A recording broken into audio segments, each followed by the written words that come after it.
Hello, नमस्कार. हा video बनवण्याचं सगळ्यात महत्त्वाचं कारण म्हणजे आज मी तुमच्यासाठी एक प्रॉडक्ट घेऊन आली आहे. ते म्हणजे महाराष्ट्र मिलचं न्यूट्री बॅगचा चक्की आटा. आता ह्याच्यात असं खास काय आहे? तुम्ही म्हणाल सगळीकडे आटा मिळतो. हो, मिळतो. सगळीकडे छान मिळतो, उत्तम मिळतो. पण हा मी स्वतः वापरला म्हणून मला असं वाटलं तुमच्याशी शेअर केला पाहिजे. ह्या आट्याची खासियत अशी आहे की त्यांची महाराष्ट्र मिल आहे.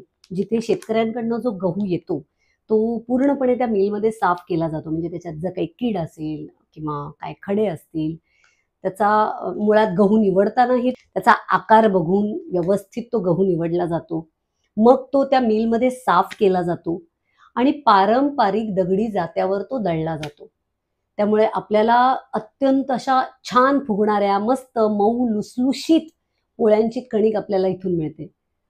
आणि ते पीठ मी स्वतः वापरलं. मला असं वाटलं की तुमच्याशी ते शेअर केलं पाहिजे. त्यांची वेबसाईट सुद्धा आहे आणि 1-2 आठवड्यात ते Amazonवर पण अवेलेबल होणार आहे. तर तुम्ही हे नक्की चेकआउट करा. महाराष्ट्र मिलचा न्यूट्री बॅग चक्की आटा. आणि त्यांचं फक्त एवढंच प्रॉडक्ट नाहीये. हे बघा, जव पावडर आहे किंवा सोयाबीन पावडर आहे. सोयाबीन पावडर बरेच जण गव्हाच्या पिठामध्ये घालतात, तर तुम्ही पण वापरून बघा. मी नाही कधी घालत, पण तुम्ही नक्की वापरून बघा. कदाचित काय आहे, मुळातच त्याच्यामध्ये खूप प्रोटीन, कार्बोहायड्रेट आहेतच या पिठामध्ये. सोयाबीन घालून आणखीन आपल्याला प्रोटीन मिळू शकतं. फ्लॅक्सीड पावडर आहे, ही मी वापरते. ही मी बरेचदा काही सलाड बनवलं तर त्याच्यावर शिंपडते, त्याच्यावर घालते. किंवा मेथी पावडर आहे, ही सुद्धा मी वापरते. ही लाडू करते जेव्हा कधीतरी, क्वचित कधीतरी, तर तेव्हाही वापरते, पण मी हे सलाडलाही वापरते. सो अशी बरीच त्यांची प्रॉडक्ट आहेत.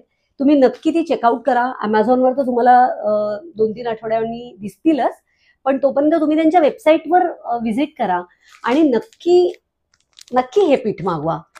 माझ्याकडनं माहिती सांगण्यामध्ये काही राहून गेलं असेल तर प्लीज तुम्ही त्यांच्याशी कॉन्टॅक्ट करा आणि ते तुम्हाला व्यवस्थित त्याची माहिती देतील. त्यांच्या मिलचे काही व्हिडिओ तुमच्याबरोबर शेअर करतील.